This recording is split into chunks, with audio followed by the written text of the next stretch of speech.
Oh, hello. My name is Clarence. And my name is Philip.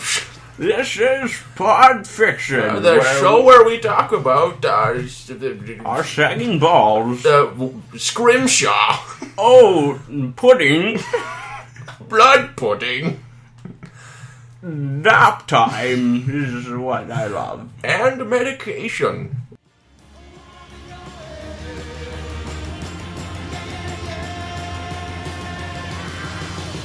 Oh yeah. It's like living in a wind factory. What's your story? It's called The Glitch. Oh, that sounds way better than my story already.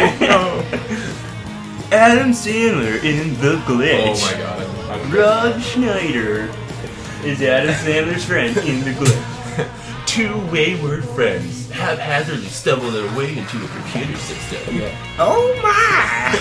Shoot-a-doo!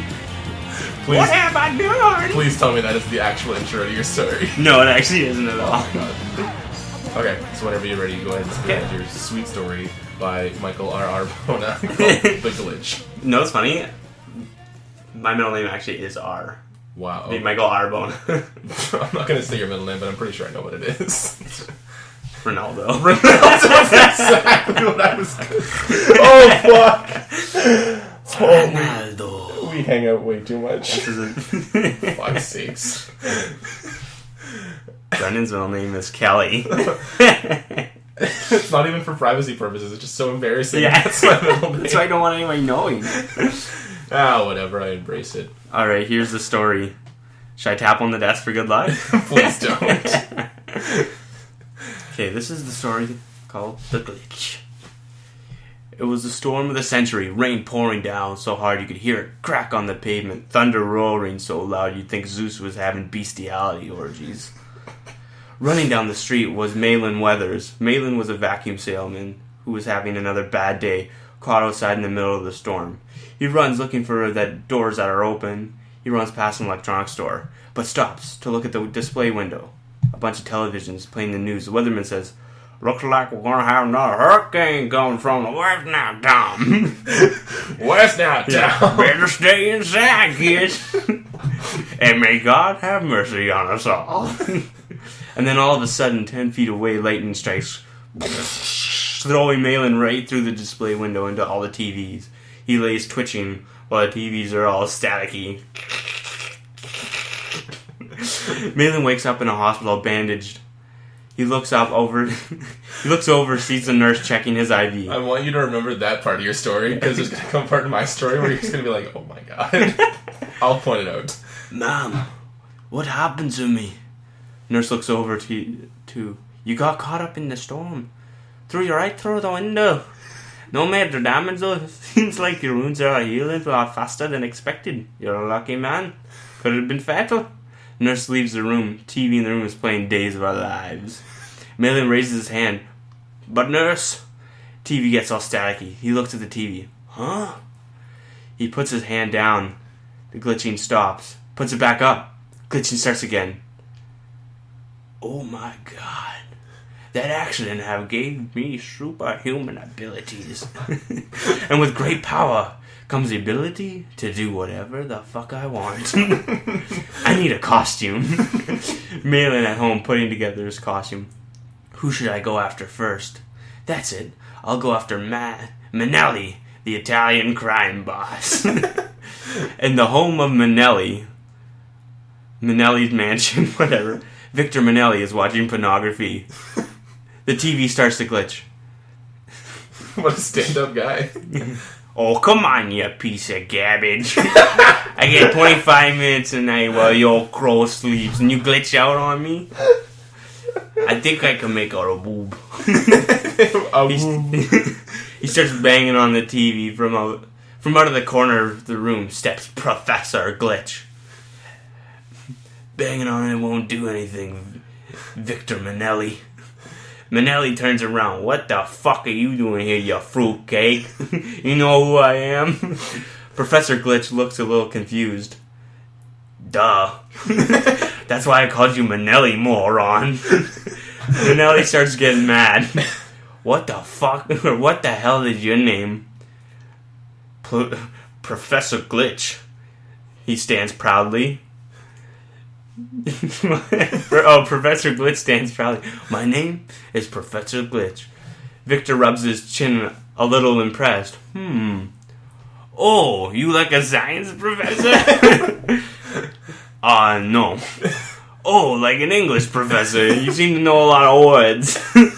Also, no. Now, what kind of fucking professor are you then? One of the Glitch, asshole. Yeah. I guess I'm not really a professor. I just like the name. Okay, professor, not a Professor Glitch. Fix my TV or I'll blow your fucking brains out. Glitch stands calmly. You think you do that, huh? I don't think you'll do that. Why that? Because you have 10 minutes before your wife knows you're not in bed and comes down here. You want her to spend the... you want to spend them clean blood off your floor? Or watching Jizz Guzzlers 9 uncut and raw? What porn film is not uncut? Do they have a cut porn film where it's like... This one's longer. It's like the Batman v Superman, but just longer. The extra 2 minutes really make up the story. Much is. I guess I gotta think about that one, eh? Bang! Manelli shoots Professor Glitch in the head. Manelli sits back on the couch. The TV is normal now. It's just Guzzler's 10, you fucking asshole. The end.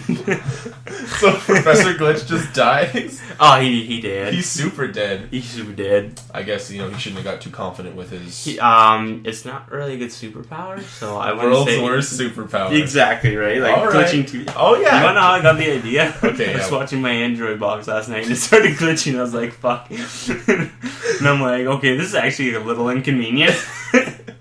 Your story came out of a good spot. Yeah. Just my TV being a piece of shit. And that's how Professor Glitch was born. Exactly. He tried really hard. My story, as I told you earlier, is called Not Another Superhero Story. Let's begin this story where most stories should begin. The beginning. Or if you're Quentin Tarantino, somewhere in the middle. Or sometimes the end. Nevertheless... Let's start back to the starting. Nevertheless, we begin our tale in the bustling city of Q-Grap. The city where anything goes if the price is right.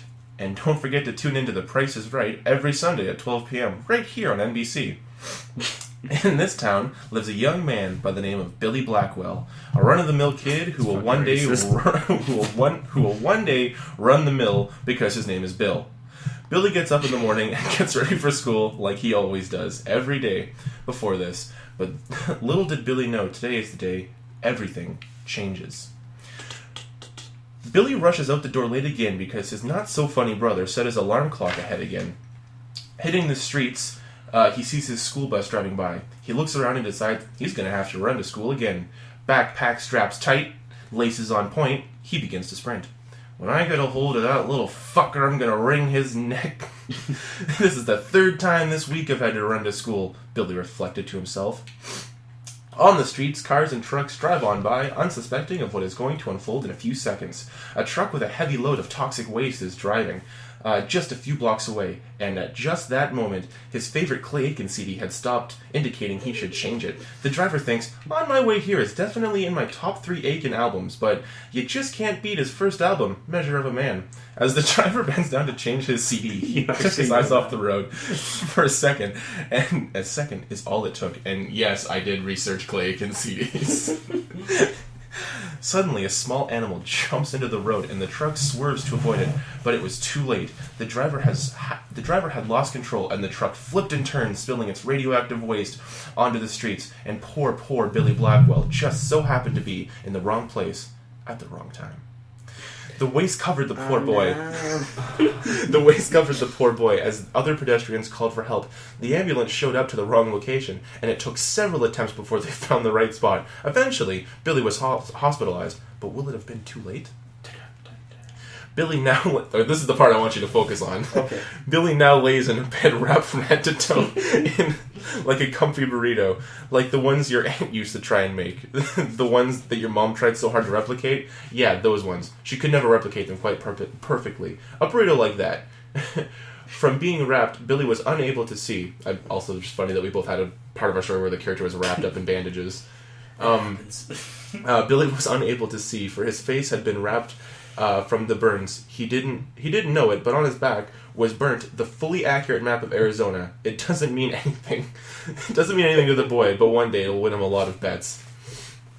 Billy hears the door open, then close. He hears the sounds of the blinds being drawn. Oh no, Billy thought. Why are they drawing the blinds? Footsteps followed, getting louder as they moved closer to the bed. Hello, Billy, a low voice murmurs.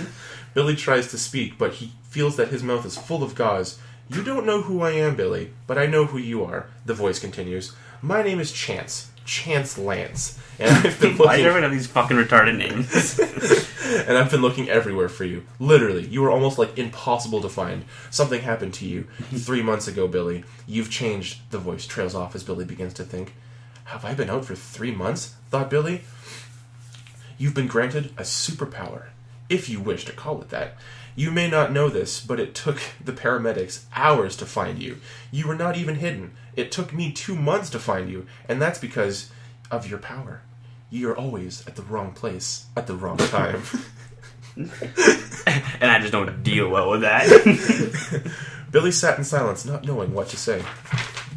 That's his superpower. He's at the wrong place at the wrong time all the time. That's his power. I know this is a lot to take in, but you are not alone. There are others like you. And the truck that was carrying the toxic waste crashed into your house and killed your whole family. Actually, the radiation turned them into zombies and they were brutally gunned down. You'll be released from here one day, and when you are, I'll leave my card. I'm putting it on the night table. And if by chance you are blind, there's a braille. I have a braille card I'm going to put next to your nightstand as well. I paid like $80 for all these braille cards, and I've only used like 2 of them. Rest up, Billy. See you soon. See you soon, Billy. Billy hears the door open and then close, and tries to push everything from his mind. But before Billy knows it, he has fallen asleep. When Billy awakens, he is in his bed, bandage-free, and able to see. He looks at the nightstand, and there's a card on the table, with a red circle that reads, Push Here. Billy pushes the button, and in a flash is teleported to a room on top of a table where 2 people are eating. Well, I guess that's one way to end a meal, says someone Billy can't see. Then Billy looks at them, and then they appear. Weird, Billy thought to himself. Just in time, said a familiar voice. It was the calming voice of Mr. Chance Lance. Pretty neat teleporting trick, eh? Would you believe that the guys who offer this service also have an amazing internet plan? Only $69.99 a month for the first 6 months. No obligations. You're boring our guest, Chance, said the not-so-visible, oh wait, there they are person. Yes, Billy, do you remember when I told you you have powers? Well, I wasn't joking. Everyone in this room has powers. You're always in the wrong place at the wrong time. Jessica here is only invisible when you're not looking at her. And well... Make any fucking sense. And well, I'm really bad at delivering bad news. Oh, and on an unrelated topic, your gunned-down zombie family have come back and are terrorizing the city of Q-Grab. You want to grab some lunch? My gunned-down zombie what? Billy begins to stammer. Don't worry about it. We'll work together and take care of it. As long as we work together, Billy, everything will be just fine. You're also dying of a terrible skin condition. Unless we can find you an antidote in less than 24 hours, you're dead. Okay, so let's go. Thanks, Marty. And just like that, a new team of not-so-superheroes was born. Will they stop Billy's raging zombie family? Will Billy die of a skin condition? Where's Jessica? Oh, there she is! Next time on Wrong Place, Wrong Time. And that's my story. I couldn't tell whose story was worse. You didn't like my creative town name of Q-Grap? Q-Grap? I don't know. Stop touching shit. Stuff. I think you might have ADHD. What? Oh, shit. Alright, so I mean, like, now that we've got that taken care of, that's our next story. What do you want to write about next? I mean, we got tons of stuff to think about. There's got to be a topic we haven't touched on yet. Come on, you got this. Try to think. We've done sci-fi, we did fantasy, we've done superheroes. Steve Buscemi, we've done him. Yeah, I mean, we've done Steve Buscemi twice. Each individually, over and over again. If we did stories on Adam Sandler movies, oh my would that God. be like, could he sue us? Well, no. I mean, there's parody law, so as long as we make it a parody, and we're good to go. So we have to pick our favorite Adam Sandler movie and do what with it? No, we make up an Adam Sandler movie that he would be in. It's going to be 25 minutes of us just making Adam Sandler voices. Yeah, maybe we should not do that. Yeah. That's a technical foul. Shooby-doo-doo. I want you to do Val. Holy shit. What was the annual Christmas award they gave out? Or the Hanukkah award? What was it called? Huh? Like, they gave everyone an award and Whitey was going to win it that year, but he didn't. Oh, I have no idea. I haven't seen that movie in years. We should rewatch it. I really want to watch it. Alright, so why don't we do something like, I don't know, apocalyptic. Okay. Okay, so in the vein of post-apocalyptic, what do you want to pick your thing and then... Trying to remain a normal relationship. Okay, so maintaining a healthy relationship, and let's say... Our kids are zombie babies.